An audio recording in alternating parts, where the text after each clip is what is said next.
My name is Rachel Bennett, and at 34, I still wake up in cold sweats thinking about airports. 26 years ago, my father left my little sister Lily at LaGuardia Airport to teach her a lesson about throwing a tantrum. She'll learn a lesson, he said, walking away with me in tow, as I watched my 8-year-old sister's confused face through the terminal window. What happened in the next 72 hours changed our family forever, and last week karma finally came full circle, when Dad needed us most. If you've ever experienced family trauma that still affects you years later, you know exactly what I mean. Before I continue this story about how my father's cruel lesson came back to haunt him decades later, let me know where you're watching from in the comments. Every time I share this story, I'm amazed at how many people have similar experiences with family discipline that went too far. Hit subscribe if you want more true family stories about karma and justice finally being served, sometimes years after the original hurt. Growing up in the Bennett household was like walking on eggshells that had been carefully arranged in perfect rows. My father, Thomas Bennett, ran our home like a military operation. Everything had its place, every action had a consequence, and every rule was enforced without exception. He was an insurance executive who prided himself on risk assessment and proper procedures. Unfortunately, he applied the same rigid thinking to raising children. Mom Eleanor was his opposite in every way. Where he was loud, she was quiet. Where he was harsh, she tried to be gentle. But the key word is tried. She never directly contradicted him, never stepped between him and his discipline, and always backed up his decisions in public. In private, she would dry our tears and whisper that Daddy just wants what's best for you. Looking back, I can see she was trapped too, but as children, her failure to protect us felt like another betrayal. I was the golden child. 10 years old when the airport incident happened, I had already learned how to navigate Dad's temper. Keep your room spotless, never talk back, get perfect grades, say yes sir and no sir. I became an expert at reading his moods, predicting the storms, and making myself invisible when necessary. Dad praised me as responsible and mature, but the truth was, I was terrified of becoming his target. Then there was Lily. 8 years younger than me and seemingly born without a fear response, my little sister was everything. I wasn't bold, creative, emotional, and incapable of hiding her feelings. Where I saw Dad's raised eyebrow as a warning sign, Lily would barrel ahead speaking her mind or crying when she was upset, regardless of the consequences. Part of me admired her authenticity, even as I feared for her safety. Children need structure, Dad would say over dinner, watching Lily push food around her plate. The world won't coddle you. Better to learn discipline now. Mom would nod eyes down. Thomas believes in preparing you for the real world. Dad had always used what he called teaching moments to instill his lessons. When I was 7, I forgot my homework at school. Dad made me sleep without a pillow or blanket that night, to remember what it feels like to go without. When I was 9, I spent too long at a friend's house. Dad locked the door and made me sit on the porch for 2 hours before letting me in, saying, "Punctuality is respect." But his tactics with Lily were escalating. 3 months before the airport, Lily had wandered off in the mall while Mom was trying on clothes. When they found her in the toy store, Dad took Mom and me to finish shopping, leaving Lily sitting alone on a bench by customer service. 45 minutes she sat there, he told his brother proudly on the phone later. Bet she won't run off again. 2 weeks before the airport, he left Lily standing in the rain when she wasn't waiting exactly where he'd told her to be after her dance class. He circled the block 3 times before picking her up soaked to the bone. "Actions have consequences," he said as she shivered in the back seat. "Mom," whispered Thomas, "she's catching cold. Then she'll remember to be where I tell her next time." Despite all this, our family was planning a trip to Florida to visit Grandma Margaret, Dad's mother, who had been showing early signs of dementia. It would be our first flight as a family, and despite Dad's increasingly concerning lessons, we were all excited. Grandma Margaret lived near the beach in St. Petersburg, and she had promised to take us to see the dolphins. Lily talked about nothing else for weeks. She saved her allowance to buy a disposable underwater camera. She practiced holding her breath in the bathtub. She even named the dolphin she hoped to meet Sparkle. "Dolphins are the smartest animals in the ocean," she told me, while I helped her pack. "Did you know, they sleep with one eye open, and they have names for each other?" I smiled, folding her favorite sundress. "That's cool, Lil. Do you think Daddy will let me swim with them? Like, really swim with them?" I hesitated, glancing at the stuffed dolphin she was clutching. Dad had been particularly irritable that week. Budget cuts at work had put him in a foul mood, and Lily's excitement was already grating on him. "Maybe. Just try to be quiet about it at breakfast, okay? Dad has an important call before we leave." Lily nodded solemnly, clutching her stuffed dolphin tighter. She'd named him Splash 2 Christmases ago, and he went everywhere with her. I should have known he'd become a problem. Dad had strict rules about travel: 1 small backpack of entertainment items per child, nothing that would cause a scene in public.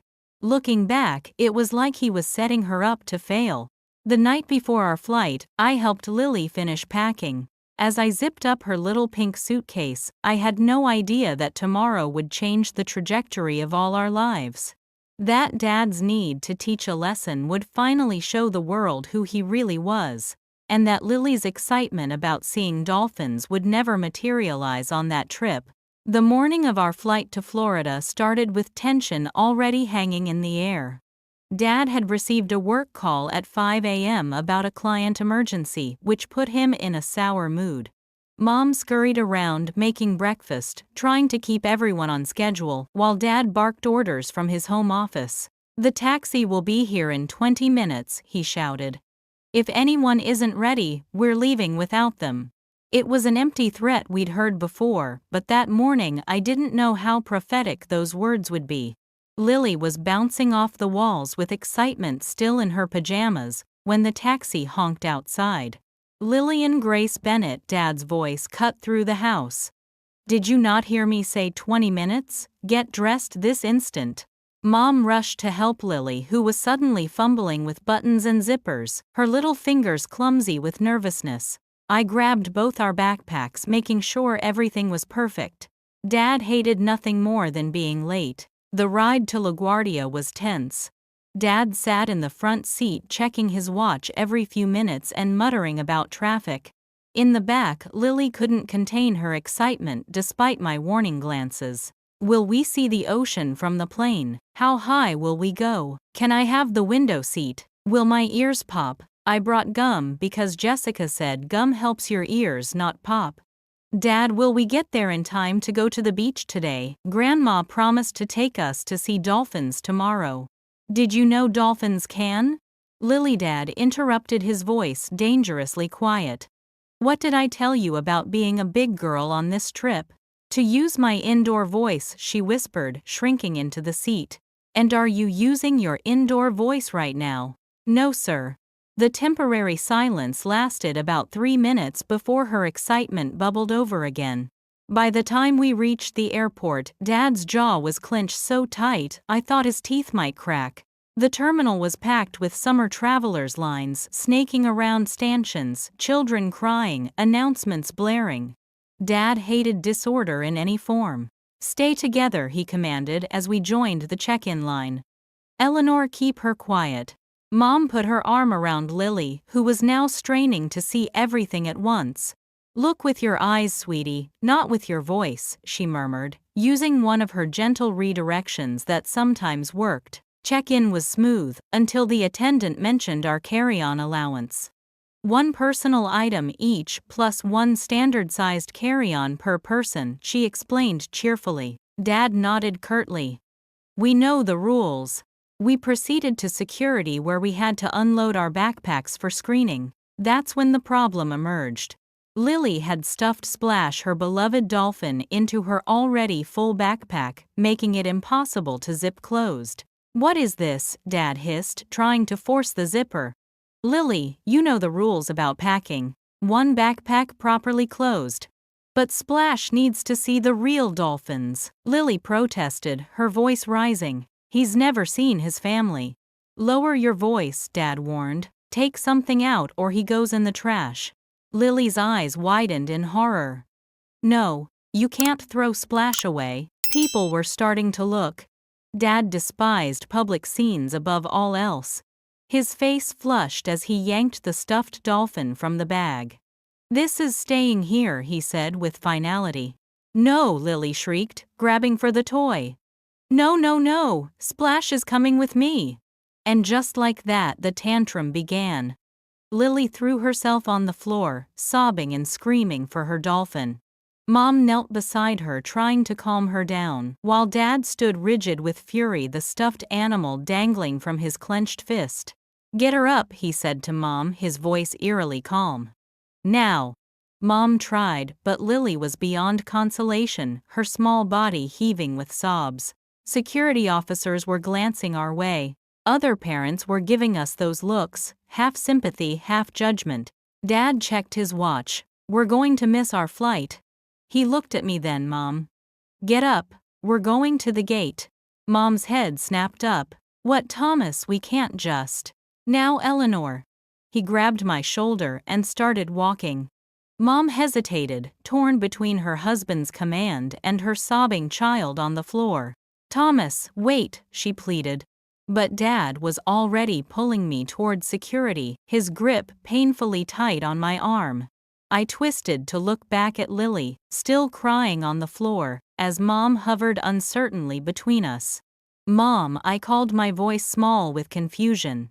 Dad's voice cut through the noise. Eleanor, final boarding is in 20 minutes. Something in his tone made Mom scramble to her feet. With one last agonized look at Lily, she hurried after us, leaving her youngest child sobbing on the terminal floor. We can't just leave her, I protested as Dad dragged me through security. She'll learn a lesson, Dad said coldly. She knows where the gate is.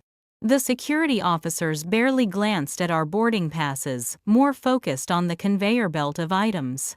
Nobody seemed to notice or care that we were one child short. As we rushed to the gate, I kept looking back, expecting to see Lily running after us or an airport official stopping us. Neither happened.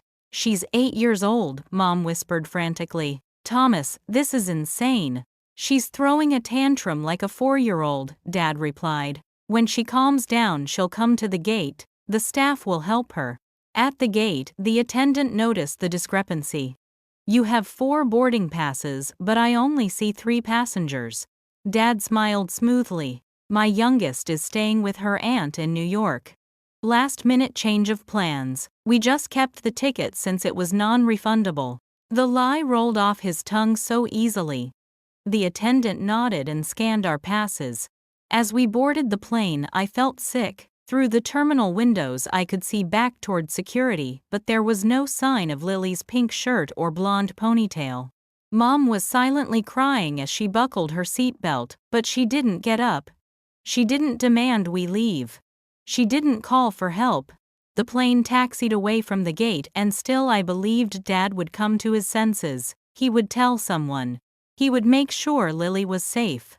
He opened his newspaper instead. She needs to learn, he muttered, not meeting either of our eyes. Actions have consequences. As the plane lifted into the air, I realized with dawning horror that we had just done the unthinkable. We had abandoned an 8-year-old child in one of the busiest airports in America, and no one had stopped us. The flight to Tampa lasted just under 3 hours, but it felt like an eternity. Mom spent most of it crying silently into a cocktail napkin, while Dad pretended to read his newspaper. I sat frozen, staring at the seat in front of me, unable to process what had just happened. My little sister was alone at LaGuardia Airport. We had left her there. I had left her there. When we landed and turned our phones back on, reality came crashing down. Mom's phone exploded with notifications. 17 missed calls from numbers with New York area codes, voice messages, texts. Dad's phone was the same. His face, which had maintained that self-righteous calm throughout the flight, suddenly drained of color as he listened to the first message. "This is Officer Martinez with Port Authority Police at LaGuardia Airport. We have your daughter Lily Bennett in custody. This is an urgent matter. Please call immediately." The next was from TSA Security. "This is a serious situation. Abandonment of a minor is a criminal offense. Return contact is required immediately." The third was from Child Protective Services. Dad looked up from his phone, and for the first time in my life I saw genuine fear in his eyes. "They're overreacting," he muttered, but his voice shook. "She was throwing a tantrum. I taught her a lesson." Mom's face hardened in a way I'd never seen before. "You taught her that her father would abandon her." "That's the lesson she learned today, Thomas." We collected our luggage in silence and took a taxi to Grandma Margaret's condo in St. Petersburg. The driver tried to make small talk. Was this our first time in Florida? Were we excited to go to the beach? But none of us answered. I clutched my backpack, still feeling the phantom weight of Dad's hand on my shoulder pulling me away from Lily. When we arrived, Grandma Margaret was waiting on her porch, her face grim. Someone had called her, probably the police or CPS. She'd always been intimidating even to Dad, and today she radiated fury. "What have you done, Thomas?" she demanded, before we even got out of the taxi. "Where is Lily?" "Mother, there's been a misunderstanding," Dad began, but Grandma cut him off. "A misunderstanding? The police called me. They said you abandoned your child at an airport. Tell me that's not true. Tell me you didn't leave my granddaughter alone in New York." Dad couldn't meet her eyes, and that was answer enough. What followed was a flurry of calls and arrangements. Mom would fly back to New York immediately to get Lily. Dad would stay in Florida to not complicate things, as the CPS worker put it when she called. I would go with Mom because Lily would need familiar support. While Mom packed the few items she'd taken out of her suitcase, Grandma Margaret took me onto her screened porch and held my hands in hers. "Rachel, honey," she said, her voice gentler than I'd ever heard it, "I need you to tell me exactly what happened, not what your father says happened, what really happened." So I told her everything: the stuffed dolphin, the tantrum, Dad's cold "she'll learn a lesson" as we walked away. With each detail, Grandma's face grew more pained. "I didn't stop him," I whispered, tears finally breaking free. "I just went with him. I left Lily too." "You're a child," Rachel, Grandma said firmly. "This wasn't your decision. This was your father's choice, and it was wrong. Deeply wrong." She looked out toward the ocean, her eyes distant. "I always knew Thomas was strict, but this is something else. This isn't discipline.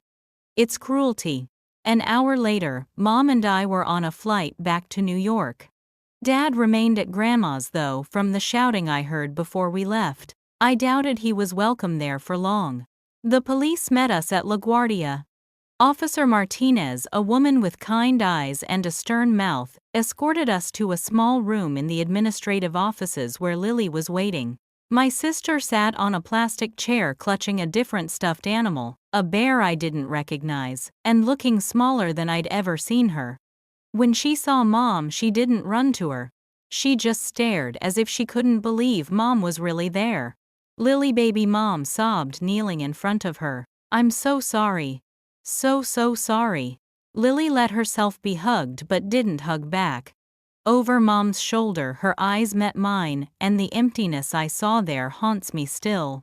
It wasn't anger or fear, it was worse. It was nothing.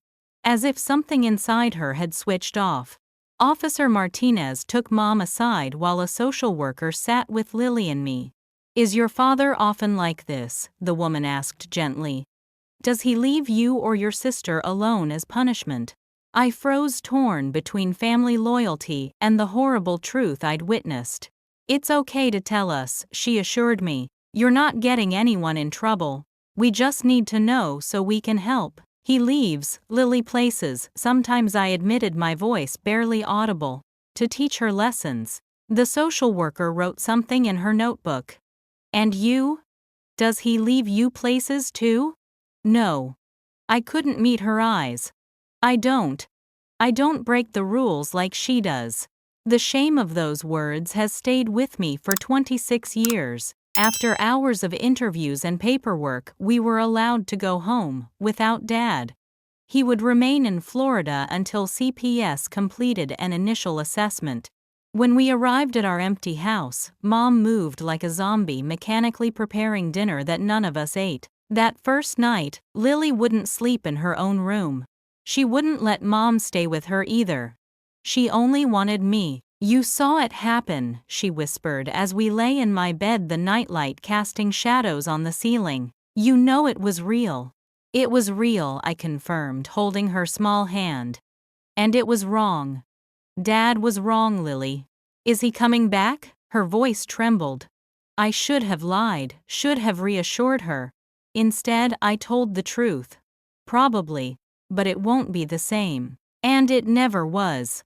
Our family broke that day in the airport, and all of Dad's power couldn't put it back together again. 2 days after we returned home without Dad, a woman named Diane from Child Protective Services came to our house. She sat at our kitchen table drinking coffee and asking gentle but probing questions, while Mom twisted a dish towel in her hands. We're not here to break up families, Diane explained. We're here to ensure children are safe and parents have the resources they need. Behind her careful words was an unspoken truth. What Dad had done wasn't just a parenting mistake, it was child abandonment, potentially a criminal offense. The only reason he wasn't facing charges was that Mom had immediately returned for Lily, and it was a first documented incident. Dad came home 3 days later, subdued but defensive. He tried to approach Lily, who hid behind Mom. Come on, pumpkin, he cajoled. Daddy taught you an important lesson, but it's over now. No more tantrums in public, right? Lily didn't answer. She didn't speak to him at all. That night, I heard them fighting for the first time. Mom had always deferred to Dad, had always smoothed things over. Not anymore. She could have been kidnapped. Mom's voice carried through the heating vent into my bedroom. Do you understand that? Our 8-year-old daughter could have been taken by anyone.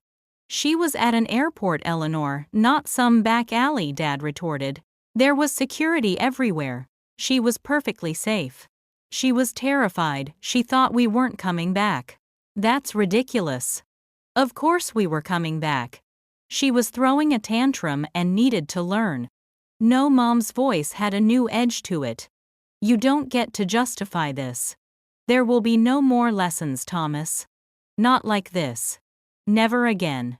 Are you threatening me in my own house? I'm telling you how it's going to be if you want to remain in this family. The fighting continued night after night.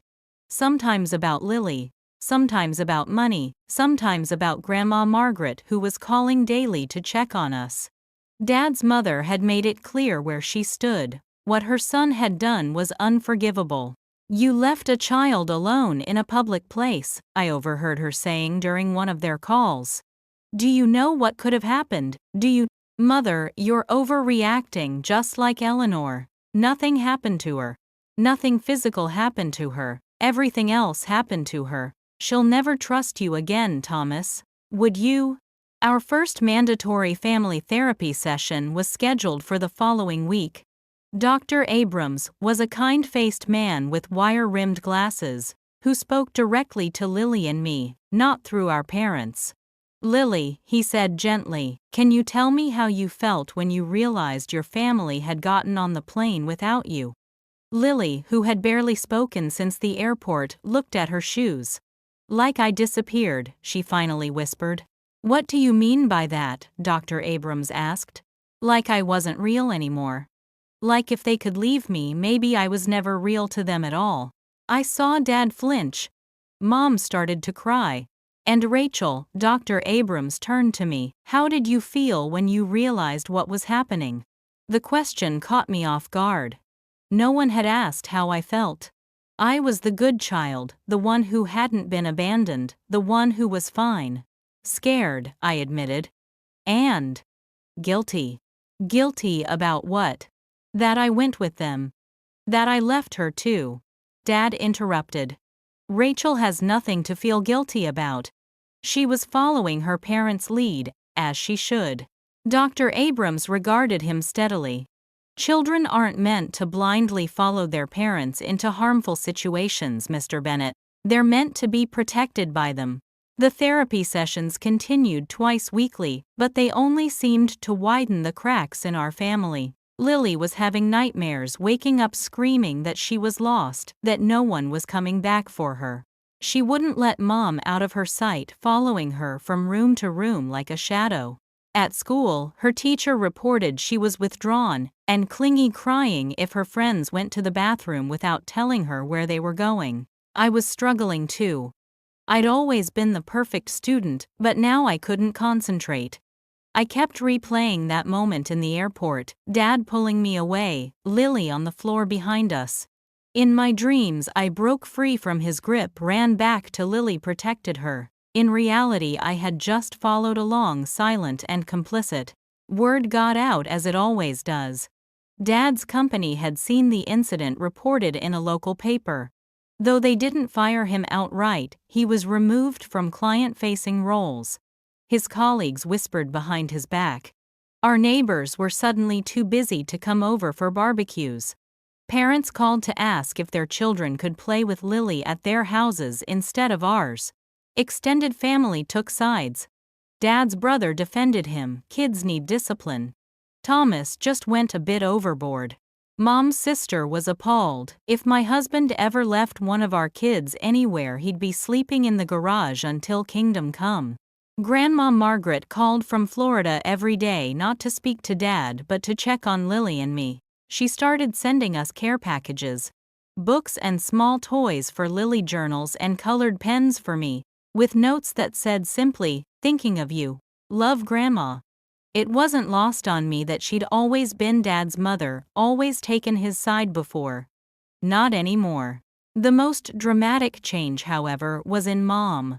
The quiet, accommodating woman who had spent 16 years deferring to Dad's judgment was gone. In her place was someone I'd never met, a mother bear protecting her cubs. 6 weeks after the airport incident, Mom met with a lawyer. A week later, she filed for legal separation. The day after that, Dad moved into an apartment 20 minutes away.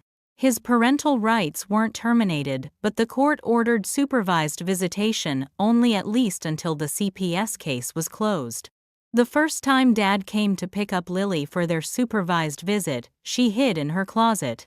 "Lily and Grace," he called up the stairs using his stern voice that had always commanded obedience. "I don't have all day. The visitation center has a schedule to keep." Mom stepped between Dad and the staircase. If she doesn't want to go, she doesn't have to go. That's what the judge said. She's a child, she doesn't get to decide.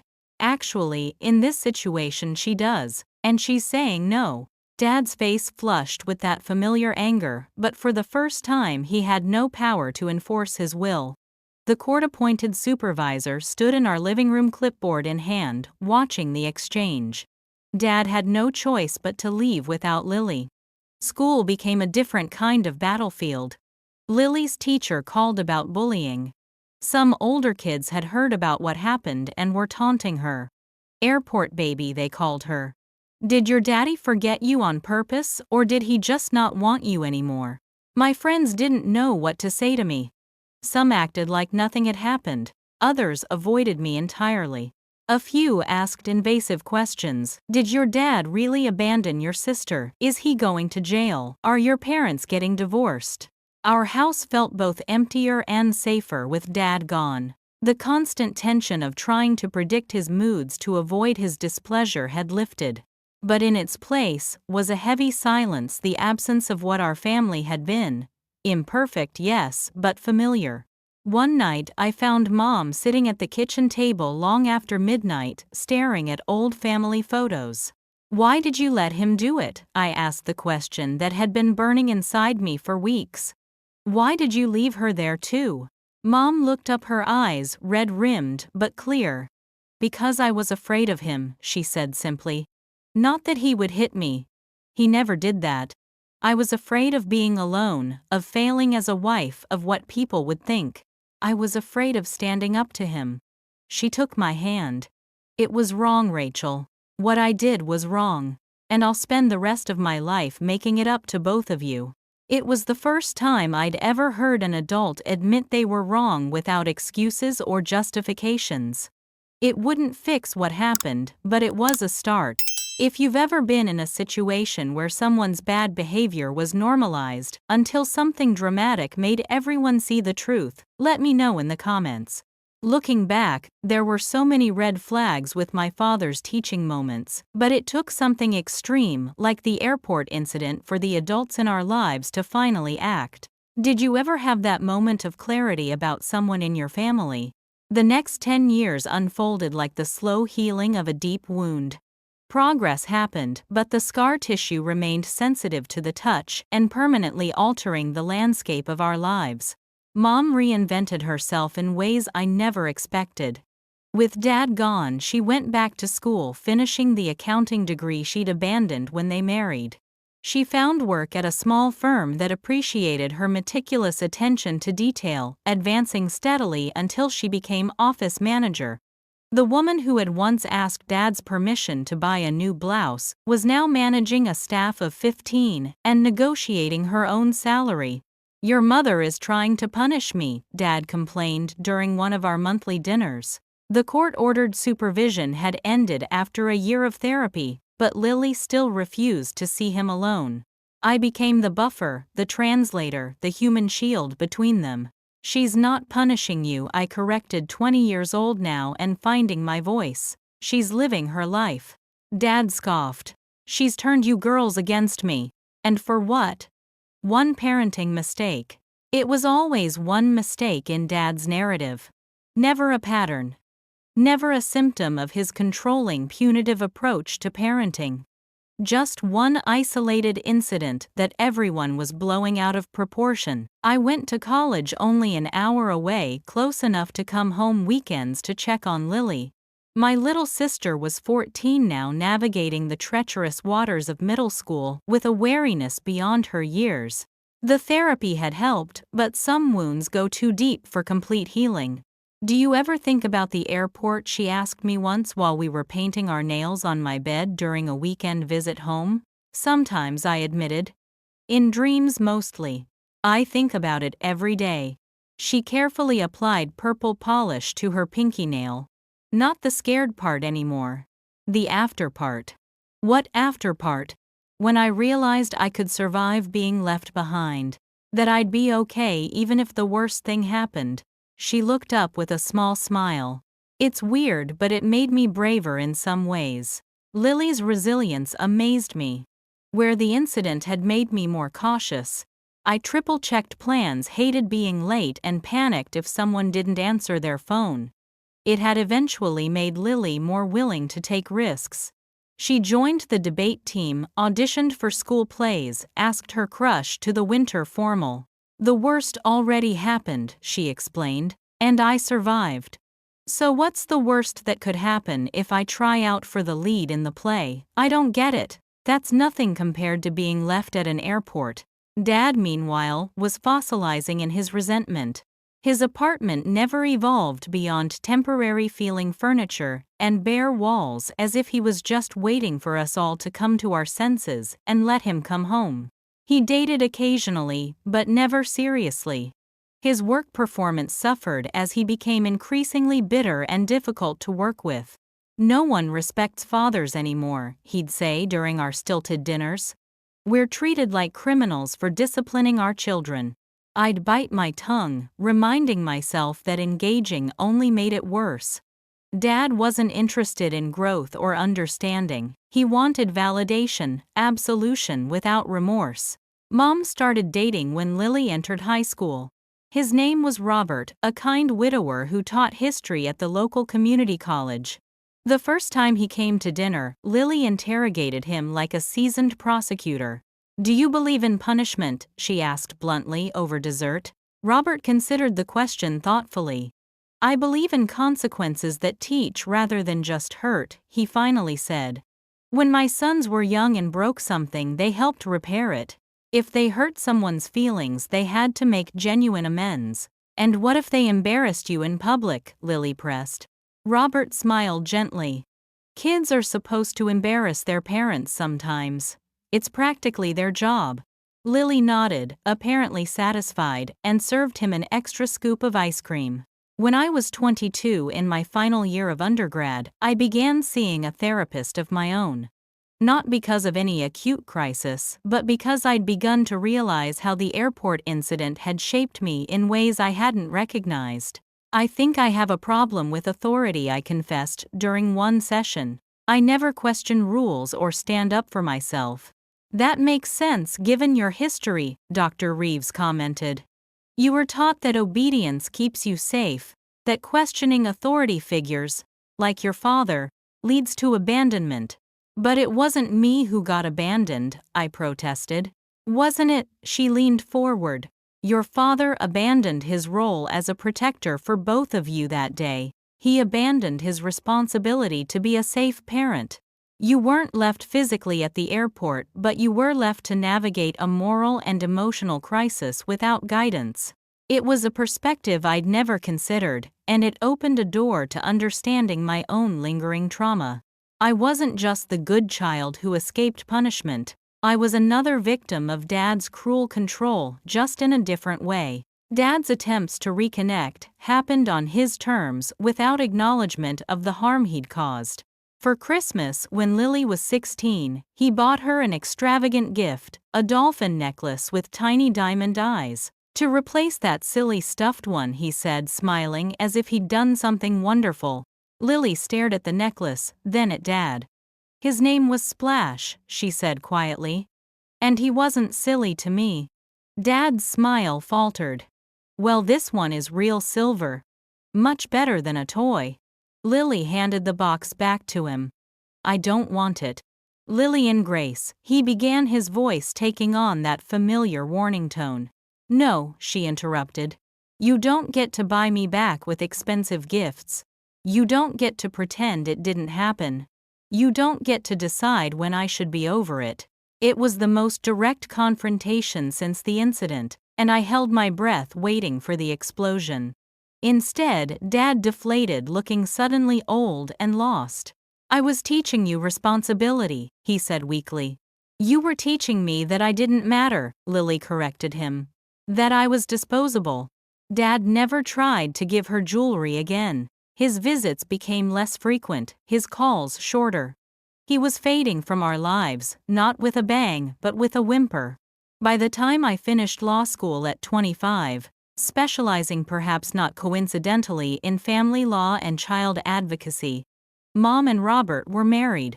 Lily was in college majoring in psychology with a focus on childhood trauma. Our family had remade itself without Dad at the center. We still saw him on some holidays, and birthdays still endured the occasional dinner. He remained frozen in his narrative. He was the victim of overreaction, of changing social norms, of a wife who turned his children against him. He never understood that it was his own actions that had created the chasm, and his refusal to bridge it with genuine remorse that had made it permanent. When I was 26, I met Mark. Kind, patient, funny Mark, who listened to the airport story with appropriate horror, but didn't treat me like I was damaged because of it.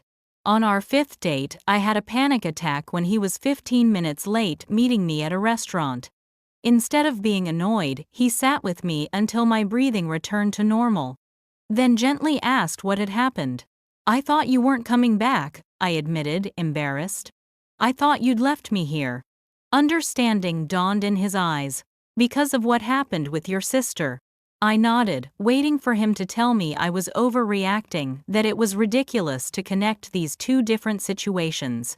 Instead, he took my hand. Next time I'm running late, I'll call.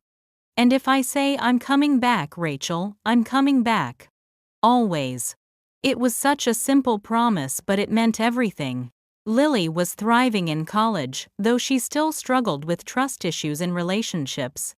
She threw herself into volunteer work at a crisis center for children, turning her trauma into a tool for helping others. I can spot the signs now, she told me over coffee during one of her breaks. The kids who are afraid of doing anything wrong. The ones who apologize constantly. The ones who panic if their parents are 5 minutes late picking them up. Do you tell them about what happened to you? I asked. She shook her head. Not usually. But I tell them I understand, and I do. I really do. 10 years after the airport, Dad was a diminished figure in our lives. Not gone, but not central either. A cautionary tale rather than a parent. The consequence of his own actions coming full circle. At 28, I'd built a life that looked perfect on paper. I was an associate at a prestigious law firm specializing in child advocacy, engaged to Mark, who had kept his promise about always calling when he was running late, and living in a bright apartment in a neighborhood I loved. I'd achieved everything I'd worked for: safety, stability, control. But beneath the surface, I was still trapped in patterns established in childhood. I never contradicted authority figures. I worked myself to exhaustion rather than admit I needed help. I apologized constantly, even when I'd done nothing wrong. And despite years of therapy, I still maintained contact with Dad out of obligation rather than choice. It's what good daughters do, I explained to Mark after another tense dinner with my father. He's still my dad. Mark, who rarely criticized anyone, looked unusually serious. Being a good daughter doesn't mean letting someone mistreat you, Rachel. He doesn't mistreat me, I protested. Not anymore. He spent the entire dinner belittling your career choices, criticizing your mother's remarriage, and making snide comments about Lily's emotional profession. That's mistreatment. I waved it away. That's just how he is. And that's the problem, Mark said gently. You've accepted that how he is okay. It's not. The real turning point came at Dad's 60th birthday dinner. Mom declined to attend, but Lily surprised everyone by agreeing to come. She was 24 now, finishing her master's degree in clinical psychology, and dating a kind music teacher named Jason. I'm doing this for me, not him, she explained when I asked why she'd agreed. Part of my therapy is about reclaiming my power in difficult situations. The dinner started pleasantly enough. Dad was on his best behavior with Lily present. It had been months since she'd agreed to see him. And Mark kept the conversation flowing with neutral topics like baseball and movies. Then Dad asked about Lily's graduate program. Psychology, he said, with a dismissive wave. Lot of people paying good money to complain about their parents these days. Lily smiled tightly. Actually, I'm specializing in childhood trauma and resilience. There's fascinating research on how early experiences shape brain development. Sounds like a bunch of excuses for bad behavior to me, Dad remarked. In my day, people took responsibility for themselves instead of blaming their parents for everything. I tensed, waiting for the explosion, but Lily remained remarkably calm. Some parents deserve blame, she said evenly. Some actions have consequences that last a lifetime. Dad's eyes narrowed. If this is about the airport again.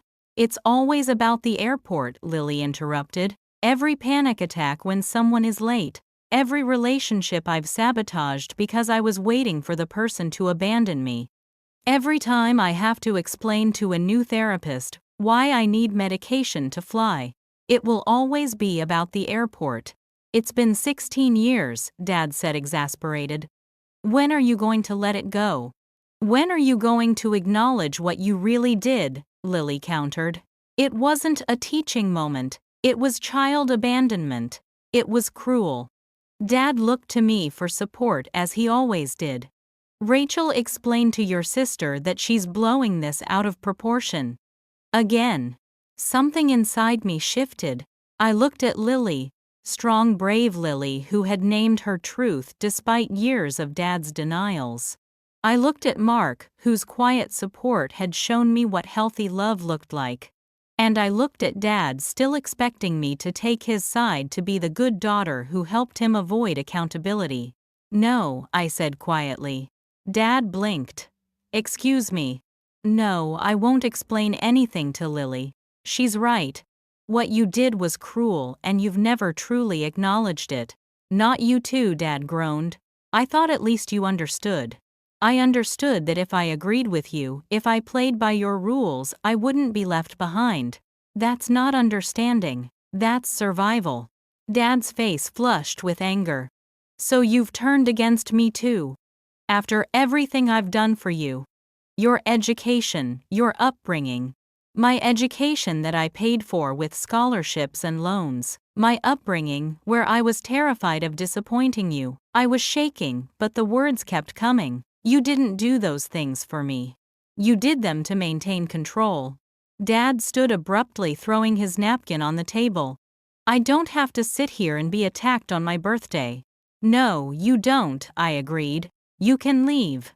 That's what you do when things get uncomfortable, isn't it? You leave. It was a low blow, but 16 years of suppressed anger had finally found its voice. Dad stared at me for a long moment, then at Lily, then stormed out of the restaurant without another word. Mark squeezed my hand under the table. Are you okay? I wasn't sure. I felt simultaneously lighter and heavier. Freed from pretense but weighed down by grief for the father I'd never really had. Lily reached across the table and took my other hand. Thank you, she said simply. After that night, I set clear boundaries with Dad for the first time. I wouldn't answer his calls when he was being manipulative. I wouldn't visit unless he treated me with respect. I wouldn't defend his behavior or pretend the past hadn't happened. He tested these boundaries immediately, calling at midnight to tell me I was breaking his heart, and just like my mother, I let the calls go to voicemail. He showed up at my office unannounced. I had reception tell him I was in a meeting. He sent guilt-laden emails about how daughters should respect their fathers. I didn't respond. Without the distraction of managing Dad's feelings, I was able to reconnect more deeply with Lily.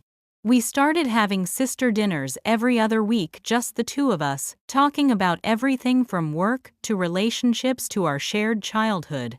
During one such dinner, over glasses of wine and plates of pasta, Lily asked the question that had hovered between us for years.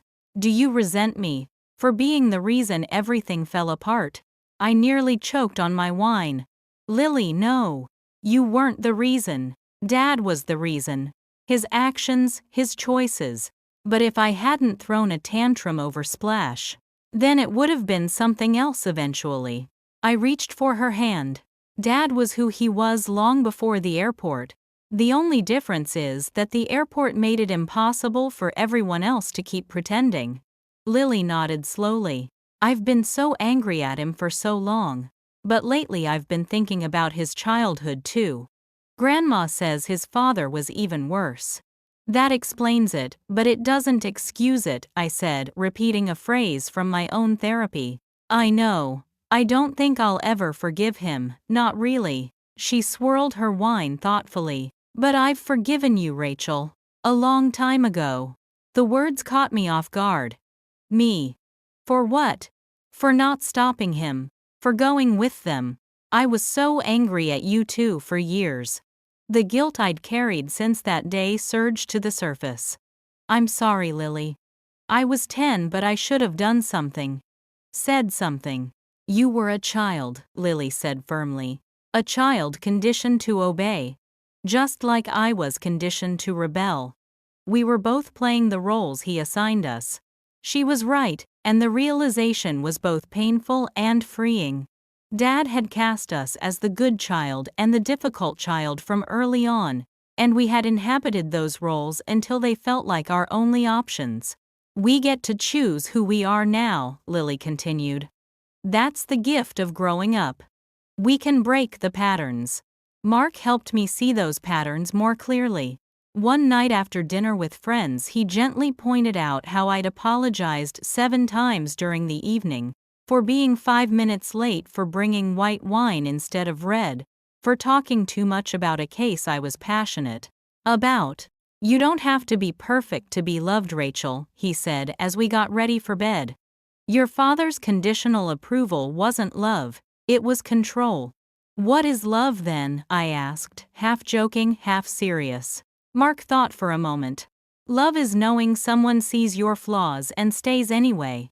Not because they're obligated or because you've earned it, but because they choose you every day." I let his words sink in, thinking about Dad's love that always came with conditions, with expectations, with the threat of withdrawal if I stepped out of line. And I thought about Lily, Mom, Mark, and even Grandma Margaret, whose love remained steady despite my mistakes and flaws. Dad's lessons weren't about teaching, I realized aloud. They were about power. Mark nodded. And the greatest power you have now is choosing how much space he gets in your life. That night, I wrote Dad an email laying out clear boundaries for our relationship going forward. I didn't attack or accuse. I simply stated what I needed to maintain contact, acknowledgement of past harm, respect for my autonomy, and no disparagement of Lily or Mom. His response came 3 days later. "When you're ready to be a respectful daughter again, you know where to find me." I didn't reply. There was nothing left to say. 5 years passed. I turned 33, married Mark, and made partner at my firm. Lily, now 29, completed her PhD and began working at a trauma center for children. Mom and Robert celebrated their 10th anniversary with a cruise to Alaska. Life moved forward, and Dad's presence in it diminished to occasional holiday phone calls and birthday cards with impersonal messages. Then, shortly after Dad's 65th birthday, the call came from his doctor. "Mr. Bennett has listed you as his emergency contact," Dr. Levine explained. "He's been diagnosed with early-stage Parkinson's disease. Ordinarily, I wouldn't share medical information, but he's refusing assistance, and I'm concerned about his ability to manage alone." I sat at my desk, phone pressed to my ear as the doctor detailed Dad's condition. The tremors had started 6 months ago, but he'd hidden them, refusing to seek treatment until a fall in his shower had left him unable to get up for nearly 2 hours. Even now, he was resisting the recommended care plan. "He needs regular assistance," Dr. Levine concluded, "and he's adamant about not going to a facility, as he puts it. He keeps saying his daughters will take care of him." Daughters, plural. As if Lily and I had simply been waiting for this moment to welcome him back into our lives and our homes. I thanked the doctor and promised to be in touch. Then I called Lily. "Absolutely not," she said immediately when I relayed the situation. "I know that sounds heartless, but I can't be his caregiver. I won't." "I'm not suggesting you should be," I assured her. "I just thought you should know." "Are you considering it?" she asked, her voice softer. "Taking him in?" I sighed. "I don't know. Part of me feels obligated and part of me is screaming, run in the opposite direction. The obligation isn't real, Rach. It's programming. He installed it." She was right, but it didn't make the decision any easier. I called Mom next, though I already knew what she'd say. "Oh, Rachel." She sounded genuinely sad. "I'm sorry you're in this position, but I can't help. Robert and I are finally enjoying our retirement and having Thomas back in my daily life. I just can't do it." "I understand," I assured her. "I wouldn't expect you to." "What will you do?" she asked. "I don't know yet." That evening, I discussed it with Mark, who listened without judgment as I laid out the complicated emotions swirling inside me. If I refuse to help him, am I just abandoning him the way he abandoned Lily? I worried. Does that make me no better than him? Mark shook his head. "There's a world of difference between abandoning an 8-year-old child in an airport and setting boundaries with an adult who has consistently mistreated you. But he's sick. He needs help. And there are professional caregivers who can provide that help. Your father isn't destitute. He has retirement savings, Social Security, Medicare. He has options that don't involve burdening the daughters he alienated." I knew Mark was right, but the guilt remained. The next day, I drove to Dad's apartment for the first time in years. I was shocked by what I found. The place was neglected, not filthy, but clearly not being maintained properly. Dishes were piled in the sink, mail was stacked unopened on the counter. Dad himself looked smaller somehow, his once commanding presence diminished by age and illness. His right hand trembled slightly as he invited me in a physical manifestation of the condition he'd tried to hide. "So the doctor called you," he said with a grimace. "I told him not to bother you with this." "I'm glad he did," I replied, though I wasn't entirely sure that was true. "We need to talk about your care plan." Dad waved dismissively. "I don't need a care plan. I'm fine." "Dad, you had a fall. The doctor says you need regular assistance. So move in with me. Or I'll move in with you and Mark. You have that spare bedroom." The assumption took my breath away. After years of minimal contact, after all the hurt and unresolved trauma, he still believed he could simply claim my care as his due. "That's not going to work," I said gently. His eyes narrowed. "Why not? You're my daughter."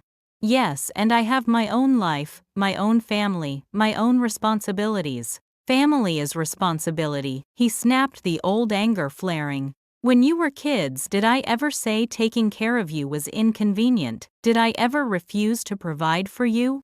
I bit back the obvious retort, that he had in fact refused to care for Lily when it became inconvenient, and took a deep breath. "There are excellent assisted living communities where you'd have your own apartment, but access to care when you need it.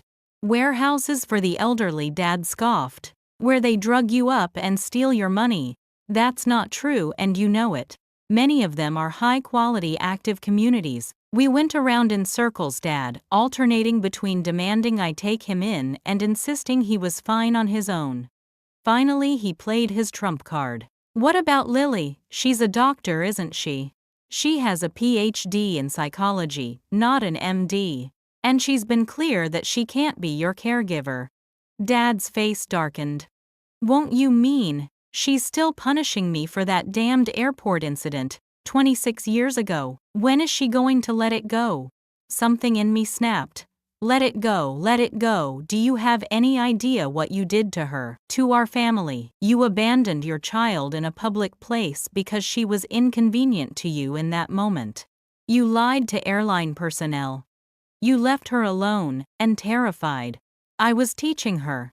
"No, you weren't teaching anything except that she couldn't trust the people who were supposed to protect her, and you've spent 26 years refusing to acknowledge how profoundly you damaged her." Dad stared at me, shock written across his features. I'd never confronted him so directly before. "You too," he finally said, his voice small. "You think I'm a monster too. I think you're a flawed human who did something terrible and never took responsibility for it, and now you're facing the consequences of that choice along with all the others you've made." He sank into his recliner, suddenly looking every day of his 65 years. "I'll be alone then," he said, and for the first time I heard real fear in his voice. The same fear I realized that Lily must have felt in that airport, the terror of abandonment.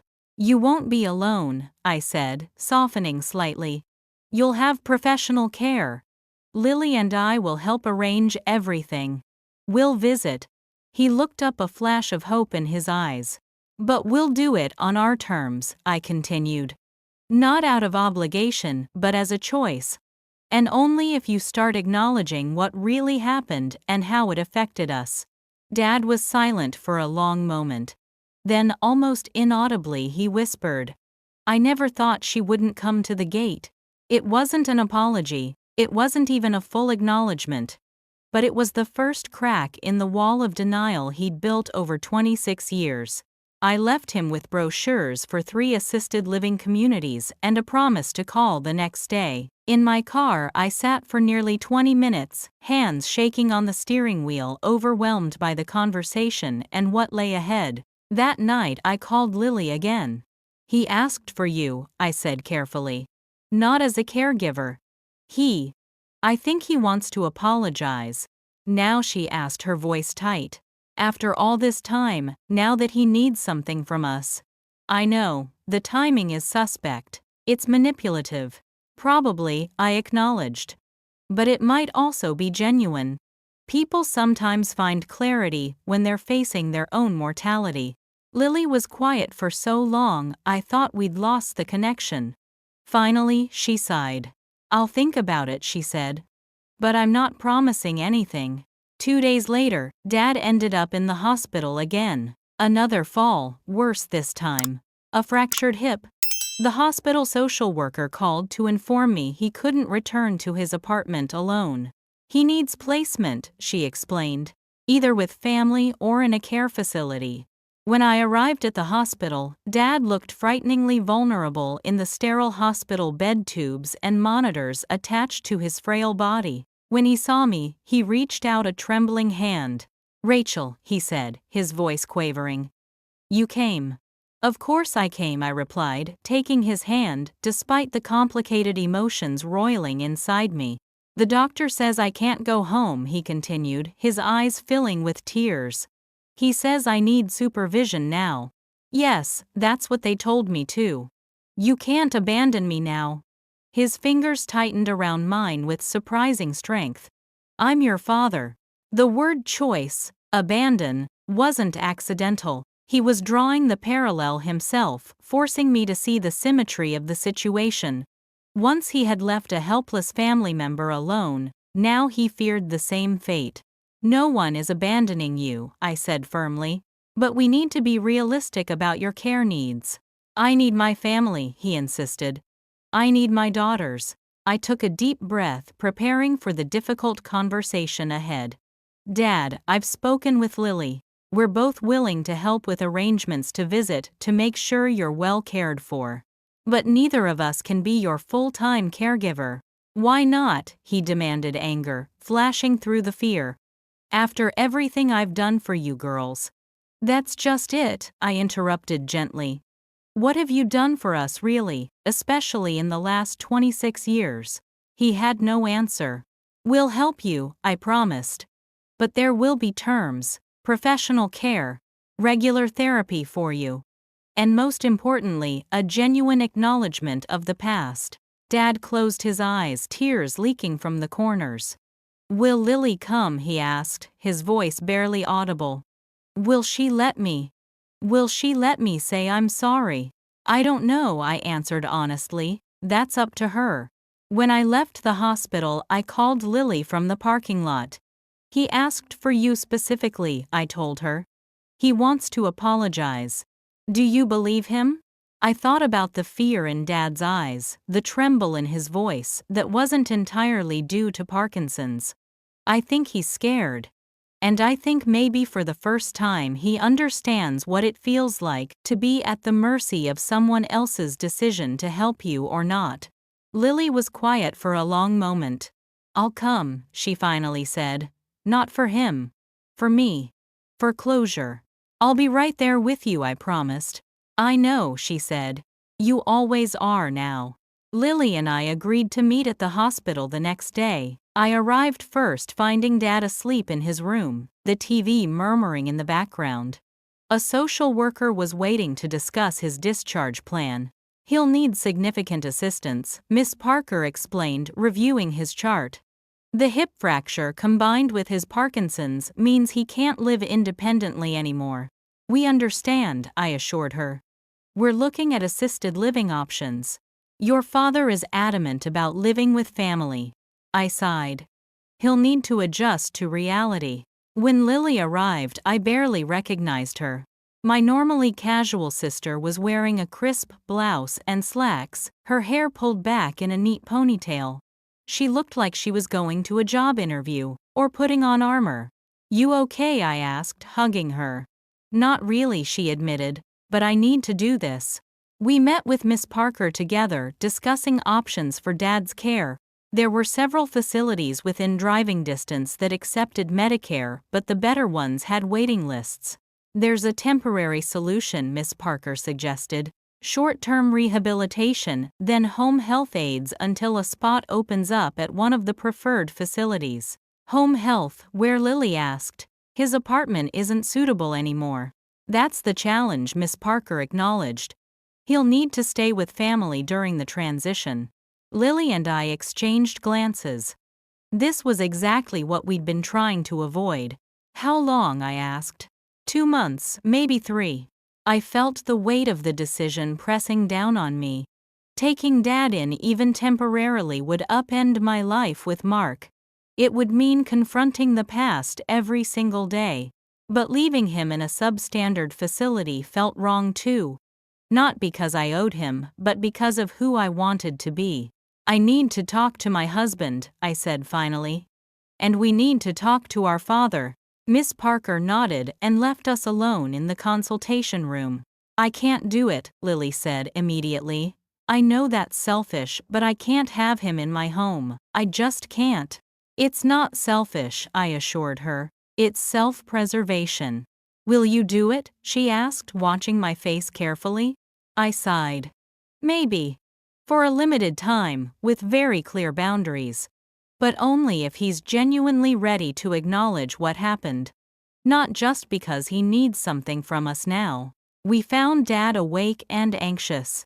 His face lit up when he saw Lily, then dimmed as he registered her reserved expression. Lillian, he said softly. You came. Yes. She remained standing at the foot of his bed, maintaining distance. Your sister says you both want to talk to me about arrangements. I took the lead. Dad, the social worker says you'll need significant care after discharge. We've been looking at assisted living options. I want to come home with one of you, he interrupted, just until I'm back on my feet. That might be possible, I said carefully. But there would be conditions. His eyes narrowed. What kind of conditions? Honesty for one, Lily spoke up. Real honesty about the past. Dad's gaze shifted between us. This is about the airport again, isn't it? It's about everything, I clarified. The airport was a symptom, not the disease. The disease was how you treated us, how you used fear and abandonment as tools to control us. And you've never truly acknowledged that. I've apologized, he protested. No, you haven't, Lily said quietly. Not once in 26 years have you actually apologized. You've justified, you've minimized.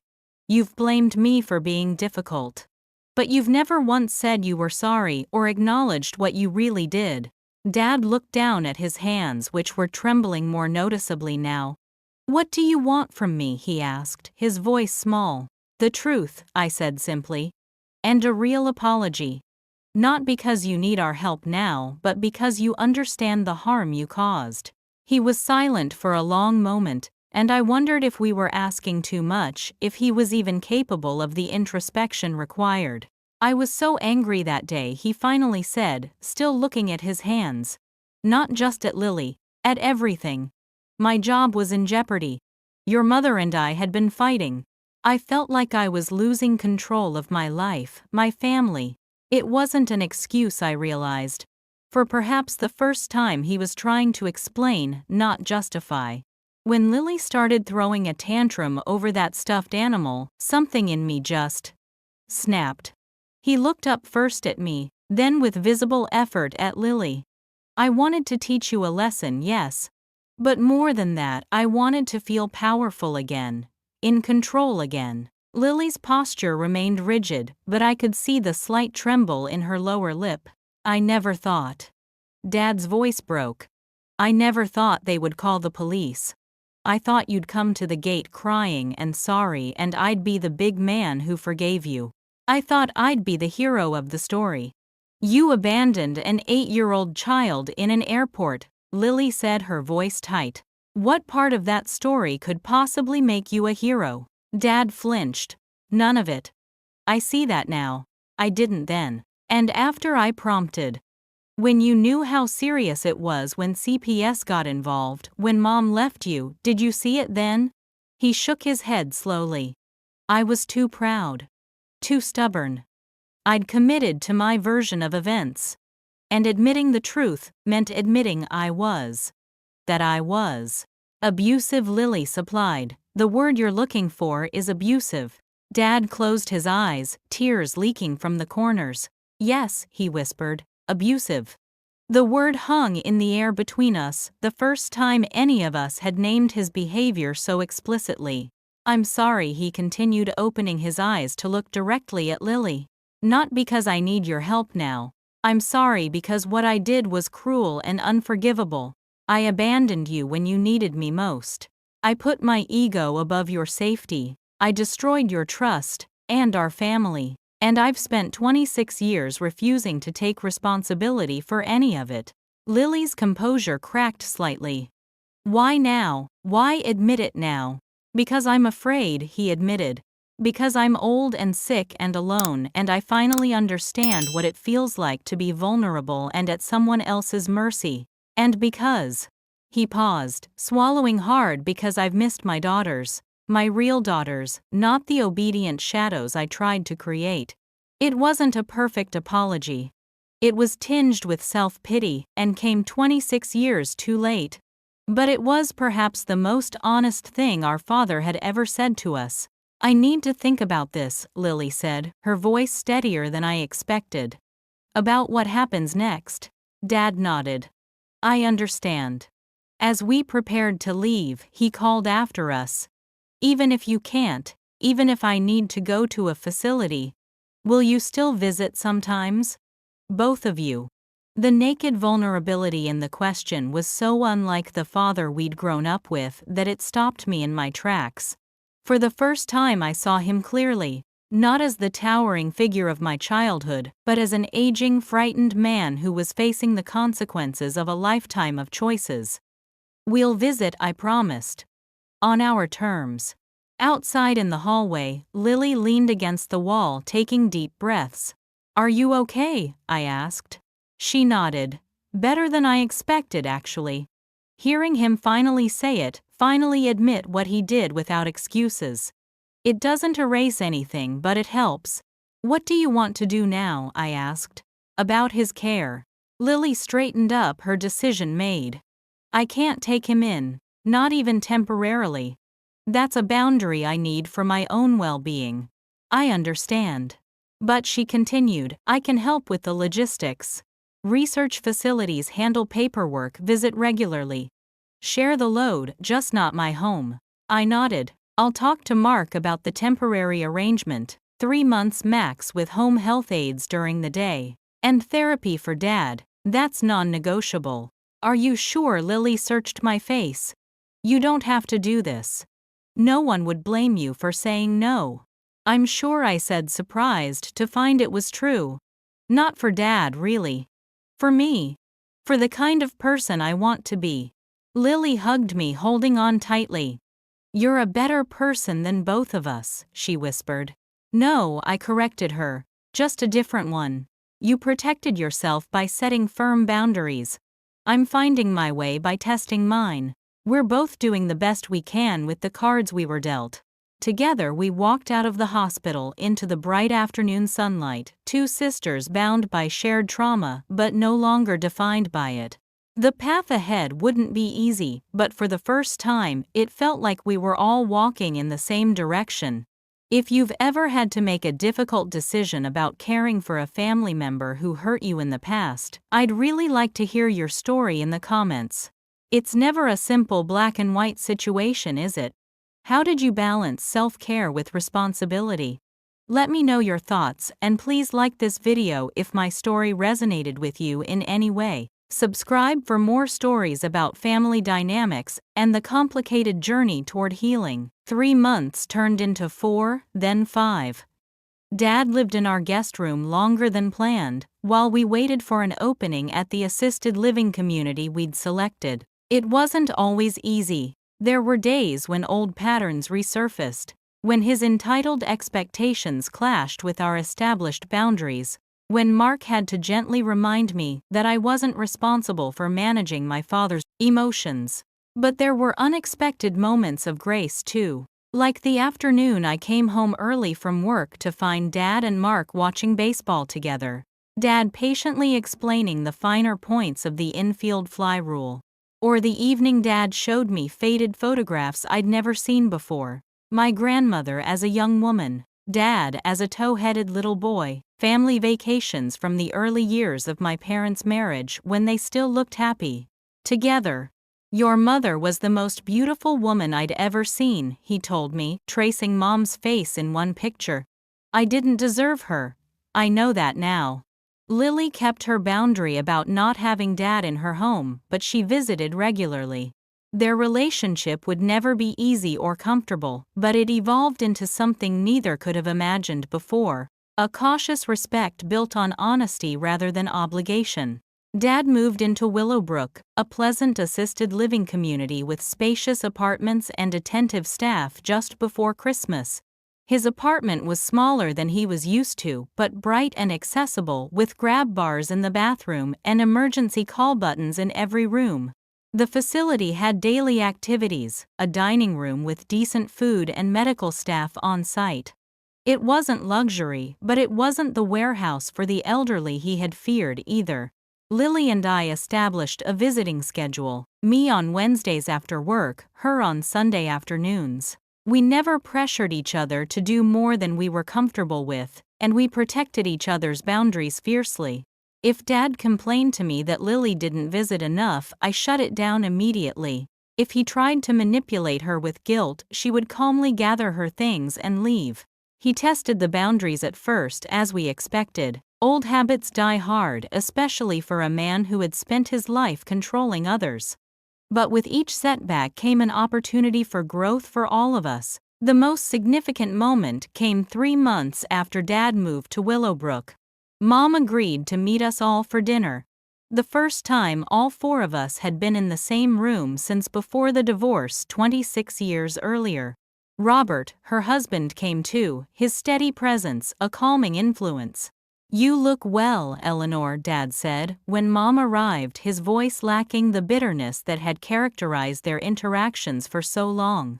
"Thank you, Thomas," she replied. "You too." It wasn't a reconciliation, too much had happened for that.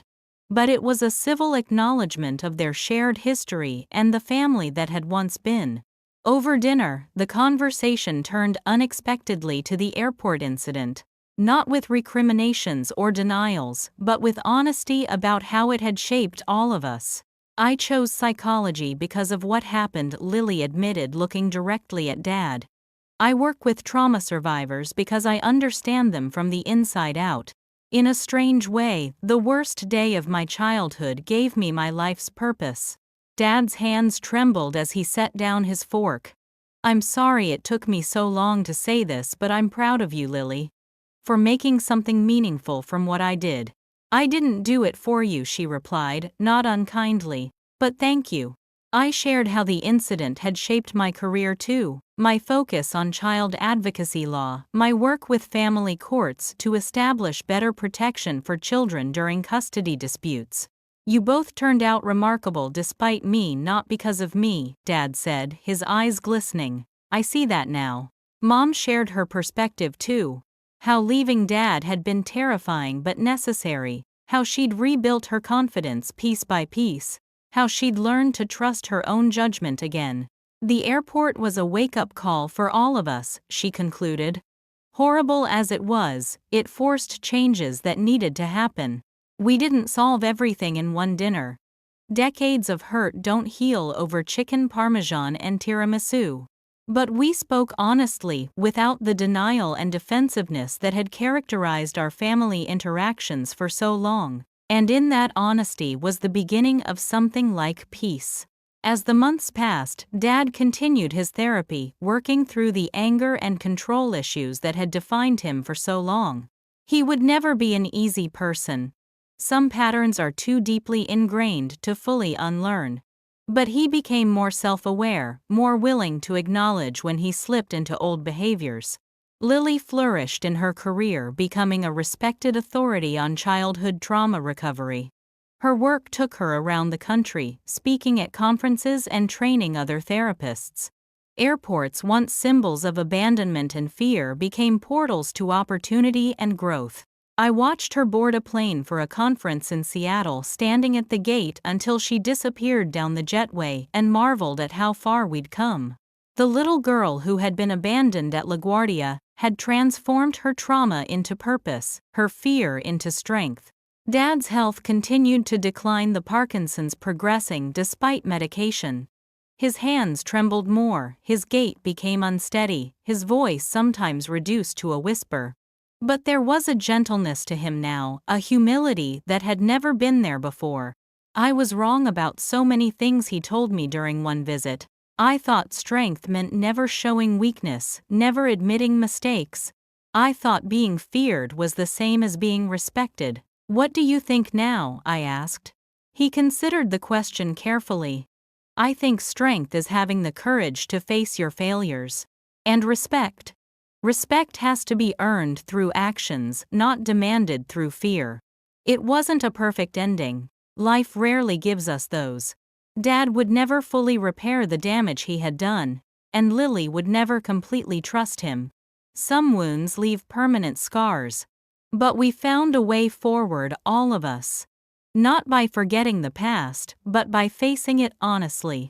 Not through easy forgiveness, but through hard-earned understanding. Not by pretending to be a perfect family, but by acknowledging our imperfect humanity. Last week, Lily called to tell me she'd been invited to give a TED Talk about childhood trauma and resilience. It's at LaGuardia, she said, and I could hear the smile in her voice. Full circle, right? Are you nervous? I asked. About the talk, a little. About being at that airport again, no. She paused. I'm not that scared little girl anymore. I haven't been for a long time. And that perhaps is the truest measure of healing. Not that the past loses its power to hurt us, but that we gain the power to move beyond it. Not that we forget what happened, but that we are no longer defined by it. Dad's lesson at the airport 26 years ago taught us all something, though not what he intended. It taught us about the fragility of trust and the strength of resilience. It taught us that true family is built on respect, not fear. And it taught us that even the deepest wounds can with time and truth begin to heal. I'd love to hear your stories of family reconciliation or healing from past trauma. Has karma ever come full circle in your family? Have you found ways to make peace with difficult parents or siblings? Share your experiences in the comments below. If this story touched you in any way, please hit the like button and subscribe for more real stories about family forgiveness and finding peace with the past. Thank you for listening to my story, and remember, the most powerful lessons often come from our greatest challenges.